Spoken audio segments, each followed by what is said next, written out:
Welcome to Delightfully Dysfunctional, a podcast about navigating the emotions of the human condition and the challenges that come with it. I'm Keilani Persian Mason, a psychotherapist and life coach with James Timmons, an ever-curious human. This is not a replacement for mental health therapy. Please seek out mental health care if that's what you're needing. This is an opportunity for self-healers to dive deep and understand more about themselves. Welcome to our first podcast. I'm so excited for us to dive deep. I gave our mission statement, our goal, but this is just an exciting opportunity to have real conversations. For sure. And to be curious about the uncomfortable, the challenging, the hard pieces about being human. Yeah. And I know we're both excited about it. So I'd love to know more about your reason why you're here too, James. Yes, actually, and that was where I was hoping we'd go. Well, I guess first I want to start with how it we kind of came together with this vision, right? Mm-hmm. I was already wanting to start a podcast with you specifically, and then because you were a guest on the previous now canceled podcast, and it went really well, and I've become really passionate about mental health and that whole world. And so but then you unsolicitedly, that's a word, you reached out to me, right, about just potentially doing a podcast and then so I was like, oh my gosh, this is perfect. And you used the word serendipitous. I did, and you had to look it up, but it was the perfect word for what happened, because I was having similar thoughts and am I ready to challenge myself in this way? And I thought, James might have some answers, but in the back of my mind, I was also like, that felt like a really good flow in that previous podcast. Yeah. I would want someone kind of like James to do that with, and then ta-da, serendipity, this idea was born. Yeah. So I guess to answer your question, my reason, I went through a personal journey, a lot of personal failures, but I learned a lot of lessons in that, short time, and it's really opened my eyes to just how much I have in common with everyone else's human experience, but then also how much I was able to glean from other people who were kind of open and vulnerable with their failures.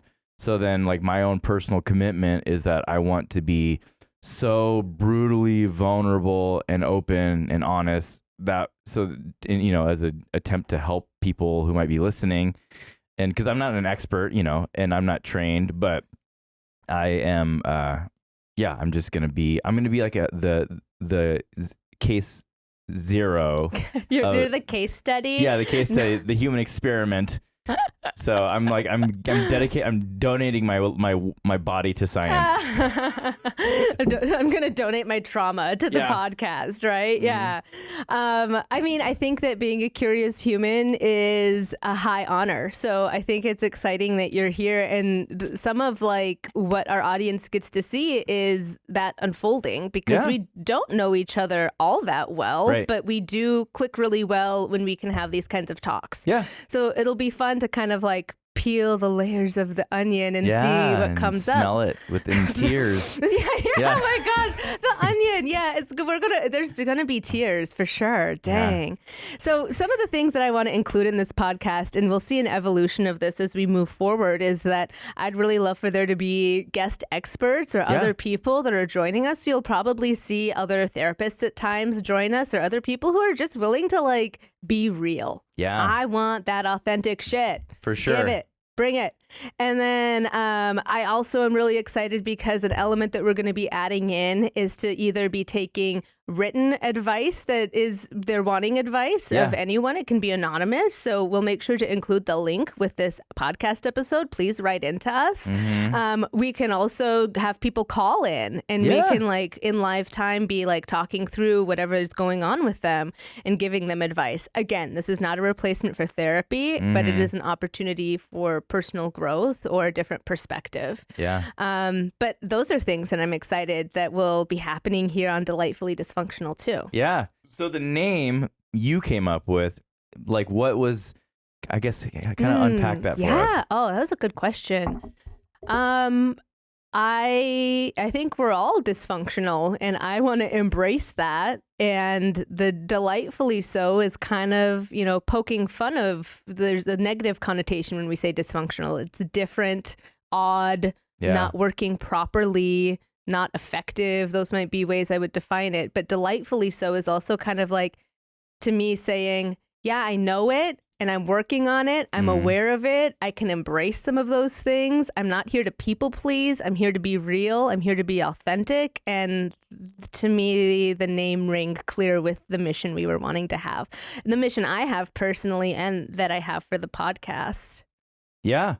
Well, and I love like that name. I think is perfect for the human experience, and because I heard I think it was Mr. Rogers who said all people are precious and all people have pain, and then this guy Dr. Allender, who I listened to, he put it this way, where we're all an intersection of beauty and brokenness.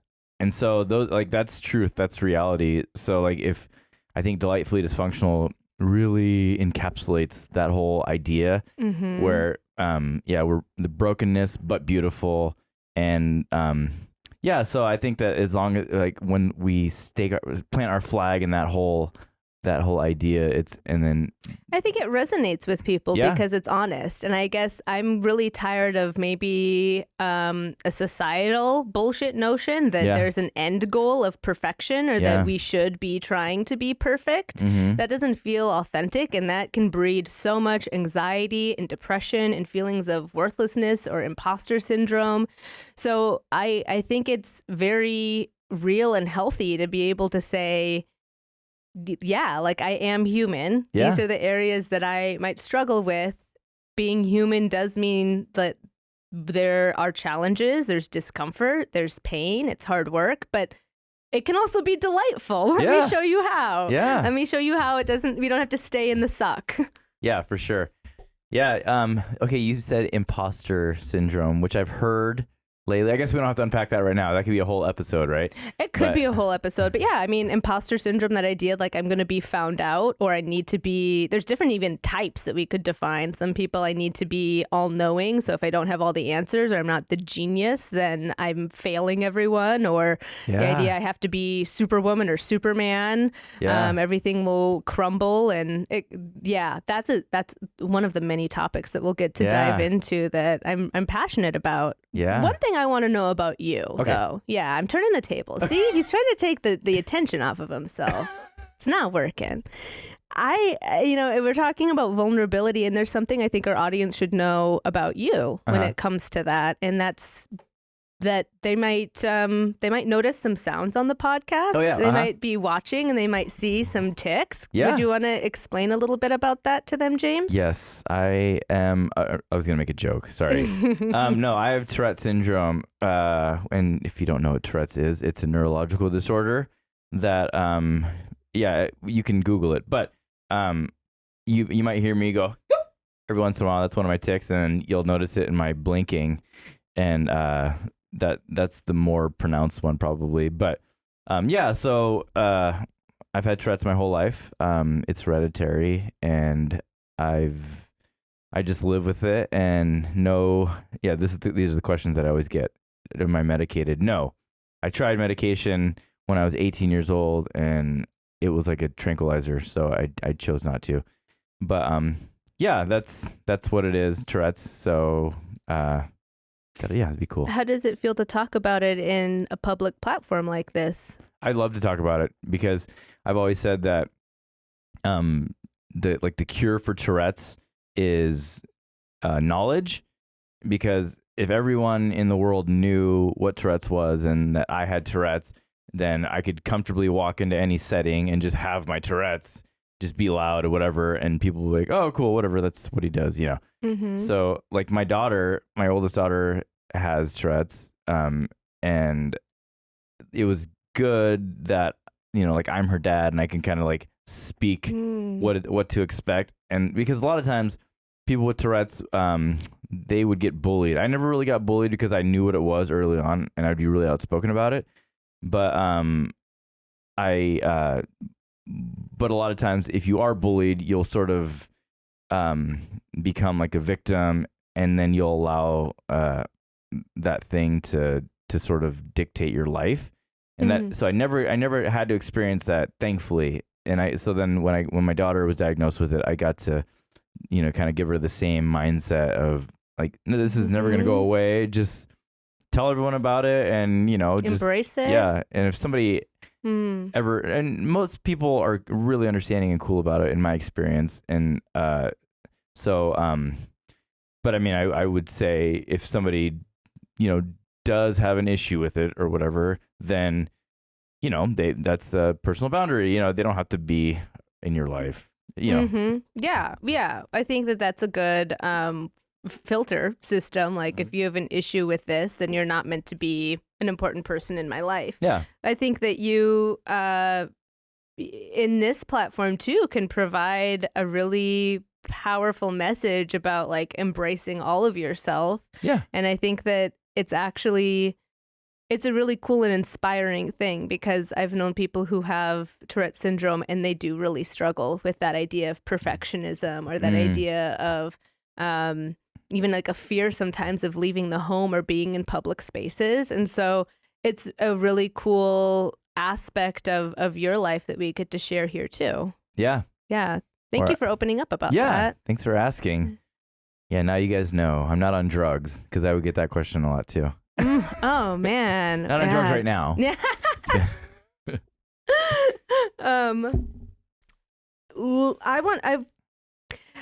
I want to dive a little bit more into my why too. I realized, like, being a therapist, I love my job. I really do. I get to dive into the deep end. I get to have like these real conversations, and it's awesome. I also like to have conversations where I can be vulnerable myself, and there's that equal back and forth too. Yeah. And so this is a cool opportunity for that. And I was ready to do more public speaking, and this is a way that fits into my life as a mother right now, that it works. I can feel all of those things. I have to be honest, I shared a little bit with you a few weeks ago. I was struck all of a sudden with a lot of fear and anxiety about the podcast. Oh, uh-huh. Yeah, I was like, oh shit. Oh shit, if you put your thoughts and your ideas or your truth out there, like, that's inviting criticism. Not everyone's going to like what I have to say, or it might not fit with their reality. They might not be ready to hear it. Uh-huh. And I had to sit with that, because part of me was like, oh, how do we bail? Yeah. I was scared, and I'm like, ooh. And then I sat with that for a little bit, and I really chose to, I try to practice what I preach, most definitely, but there's times when that's also difficult. So I had to sit with that for a second, and I decided, you know what? Part of this life, like I'd already mentioned, is how do we challenge ourselves and grow when we feel uncomfortable, when it feels painful, when it's hard work. And I chose to keep going. I was feeling all those things. I was feeling all those things at the same time. And I'm like, you know what? That is disingenuous for me to say I want other people to not care and walk through the world not caring what other people think of them. For me to not do the same thing. And I'm not saying I'm not going to care about opinions, but to honor my truth. That's all I'm sharing here. Yeah.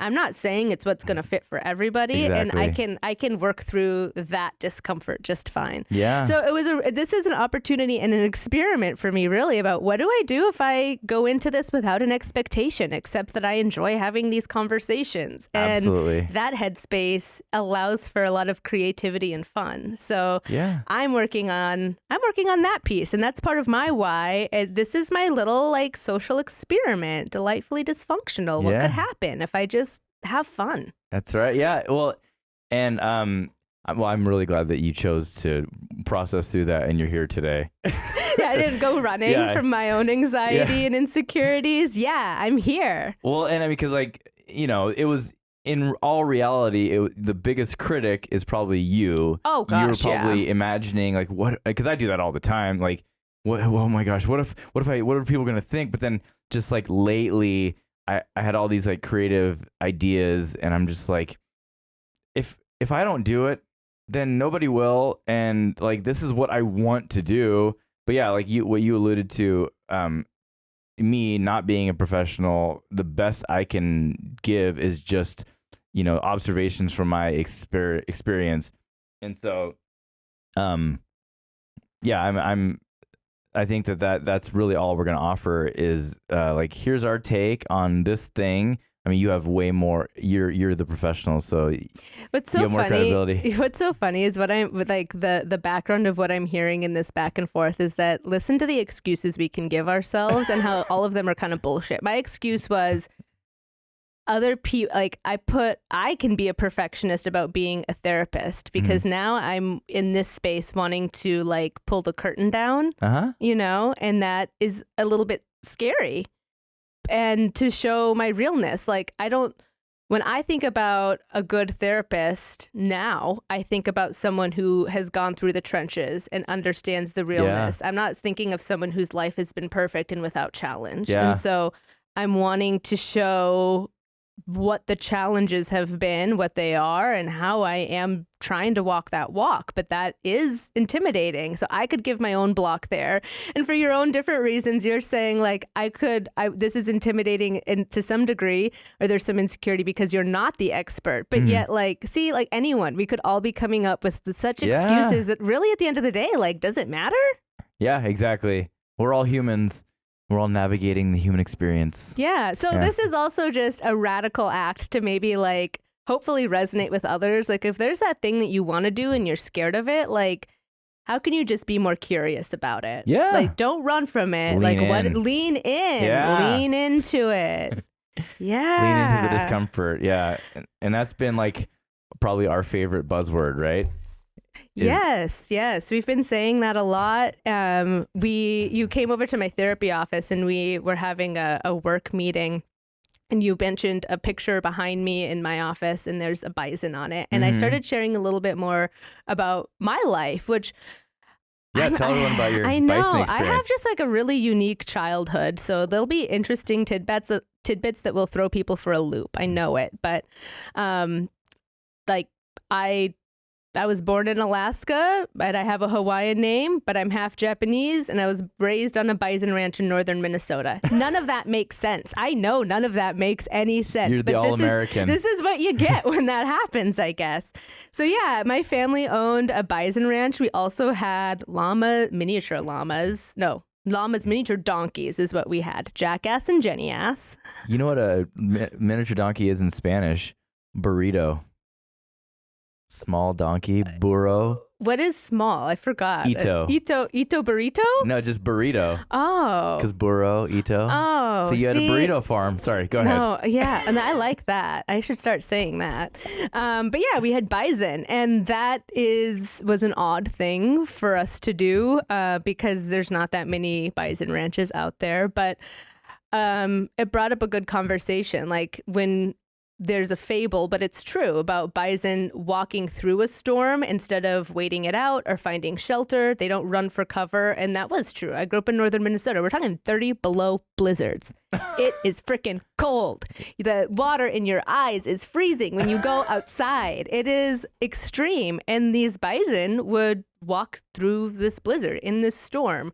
And when there's a challenge in life, how do we walk through it? They knew that they would get through it faster if they walked into it rather than sitting through it or running and hiding. And I think that that's a really beautiful metaphor for life and the things that we choose to be curious about. So yeah, like lean in, run from cover. Yeah. And be like a bison. These are like the messaging, the things that I think we have to remind ourselves. And you mentioned Run From Cover. I know, wink, wink. Your husband's band was named Run From Cover, right? For that exact reason. So, like, again, serendipity. Yeah, that was before you ever even knew each other. Oh, for sure. Yeah. This was, he didn't, again, northern Minnesota. So as a child, he knew nothing about bison or this thing about bison. And when I met him, his band name had been established. But yeah, his band was called Run From Cover for that exact line of thinking, that reasoning. Cool. And I played a show with that band. So here we are, it all comes full circle. Boop, boop, boop. Winding road.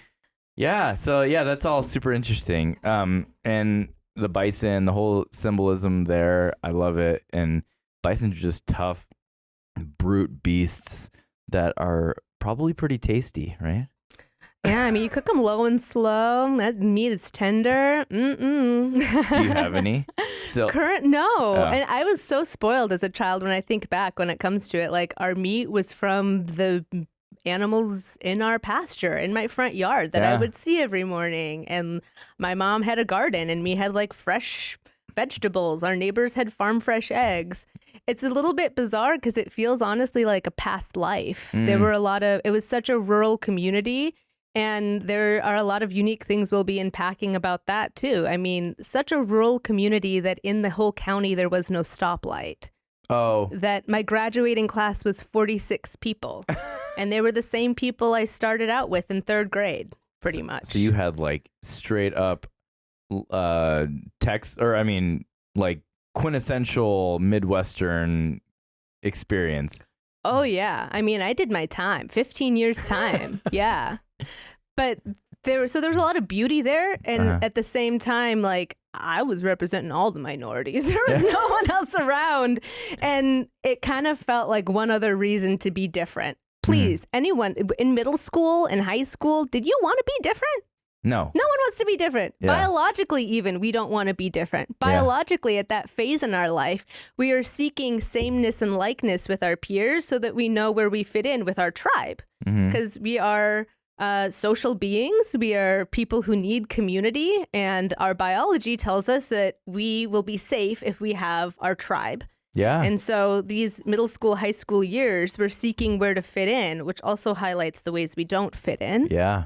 And for me and the way that I was raised, I was one of the only homes that wasn't really raised in a Christian household, I'd say.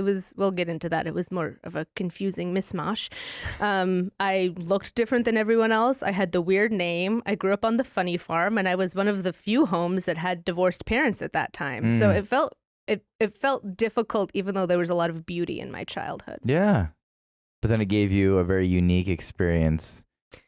Yeah. Yeah, exactly. Like, now I can very much see how those challenges have made it like I have a lot of reasons I can relate to almost anyone. Yeah, you gleaned the lessons, because a lot of people who have unique experiences will just like find like escapes or something, or like self-destructive stuff. So I did that too. We'll get into that. Okay. Oh yeah. I mean, but the working through it to get to a healthier place, that's hard work, and people want to resist that too. Yeah. But yeah.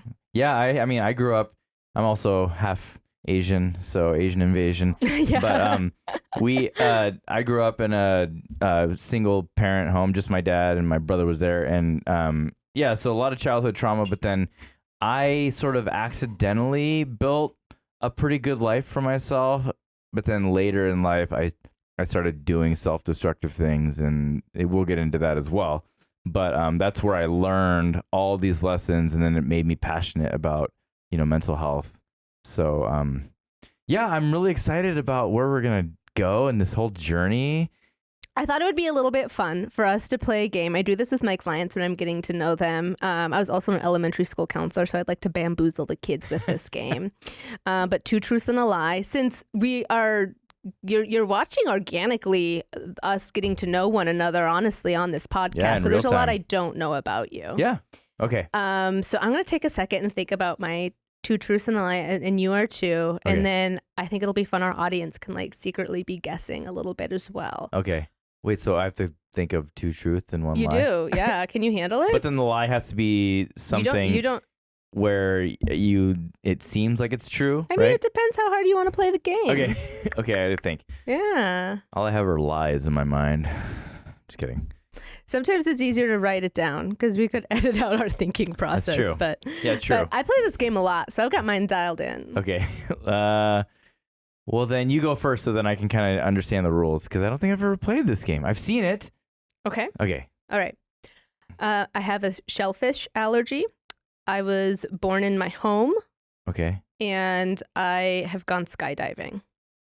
you were born in your current home. Is that what you're saying? Because that's a lie. That would be a I'm just lie. I was not born in my current home. I was Okay. born not in a hospital. I have a shellfish allergy that's pretty severe, and I went skydiving. Okay. I'm leaning toward the shellfish allergy because I don't know. You're Japanese. You're born without shellfish allergies, right? Sorry, is that a racist thing to say? No. Because sushi, Japanese eat everything out of the sea. Okay. See. Okay. I mean, that's a generalization. That's born of all stereotypes. I'll accept that logic. Is that your final answer? That was more like I've seen Japanese people eat like live. Anyway, no, sorry, I won't. Yeah, I won't my unpack people that like more. their shellfish. Yeah. But am I one of them? So I think that's the lie. That's what I'm going with. Final Okay. answer. Dang, that is the lie. Really? That is, my dad has a shellfish Okay. allergy. But yes, I was born in my home in Juneau, Alaska, and I've gone skydiving, and I would totally do it again. It was very fun. See, you strike me as a person who has lived the extreme lifestyle in certain areas. I mean, not. I was way more fun when I was young. I feel kind of lame now, but yeah, I did. I tried to live a fun life back in my 20s. Well, you've spent time in South Africa too, right? Which is that where I you went. went It is. 'Cause I was gonna say that's yes. on like so many people's bucket list to go skydiving in South Africa specifically. I'm not. I was pretty perfect. It was skydiving with like a view of Table Mountain. The guy who I was strapped to took Prince Harry skydiving, so I was in good hands. So wow. Right? Wow. But this is funny. He told me, like, as we were approaching the airplane to get in, he's like yelling at me and he goes, "My hearing's kind of bad, so you really gotta like let me know if you need something." And I'm like, oh, like he's not gonna know if I'm like, I don't know, He's like, something did you goes say wrong. to let go? Yeah. No. I was like, ah. And then like my friend, she jumped out first, and you were just like sucked out. Yeah. And so I was already again in the same way for this podcast. I was like, oh shit, how do I back out of this now? And you're strapped to someone and he can't hear me. There was no backing out, but it was the best experience. It was amazing. I mean, I could see whales and dolphins like jumping out of the ocean while I was like falling through the sky. Like literally could not come up with a more like serene skydiving experience. Oh my goodness, I'm technical. What's going on here? This is what you can expect from this podcast. There you go. Yeah, delightfully dysfunctional. Yeah, those headphones are dysfunctional. Okay, so I guess it's my turn. It's your turn. Okay, Here we go. I'm just gonna wing it. I don't Okay, have. I'm gonna read your mind. Okay, 2 truths and a lie. Okay. I have run a marathon. I can bench press my body weight, and I've played a concert with Good Charlotte. Sorry, I gave you confusing body language, probably, which is actually a good strategy. Run a marathon. Okay, I have questions. Okay, Half marathon, full marathon. full marathon. Full marathon. Okay. Bench pressed body weight. Currently or in your life, it's something you've done. We'll say in my life. Okay. And okay, Good Charlotte. I'm gonna say bench press. Is the No. lie. Ah! What was What it? do you don't think I could bench press my body weight?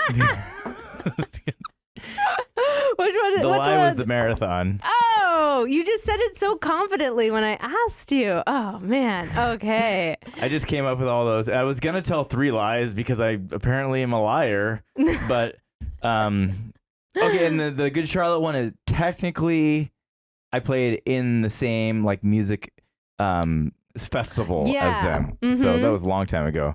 That's long cool. time ago. I think I saw them in concert. Did yes, you? I totally did. Okay. In high school. That's weird. You know, the things you don't think about for like decades, and then they're like, yes, I know. I totally did. That was the most. Yeah, that was cool. That was the most popular band we ever played with, but never. I didn't meet them or anything. But anyway, yeah. That's so. Those are my 2 truths and a lie. Awesome. I would never run a marathon either. I just, all that running. Ugh. I can't. I don't know. I don't have the knees for it. There's my old lady answer. Yeah. I wouldn't even walk a marathon over like a week, you know? Really? Yeah. Oh, I would do that. If it was a walking marathon, I just don't think anyone cares. I guess hiking. That's just called walking, right? Yeah. I took a long walk.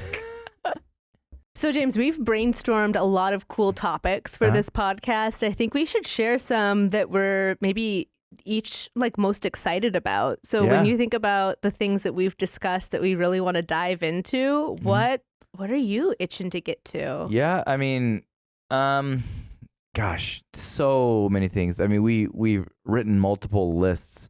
I mean, there's me personally, I want to talk about tribalism. I want to talk about narcissism and like children of narcissism and how much of a problem that is and that we overlook. And then just cultural, like toxic cultures and toxic relationships. Those are the things that I personally want to explore because I think that has caused so much destruction in our culture, and we don't even realize it. We just and I want to talk about people pleasing and boundaries and all that juicy stuff. Yeah, all gold nuggets everywhere. Yeah. I'm really excited to talk about the difference between toxic families and inadequate families because I think that can get really tricky. There's a fine line there, and the effects of emotional neglect and abuse in a home, because that can look and be a little bit trickier to identify than like physical abuse or alcoholism in a home and things like that. And healthy relationships and communication, like what makes a happy, healthy relationship with someone. And I see those principles really like layer into any kind of relationship one has, friendships, even with your children.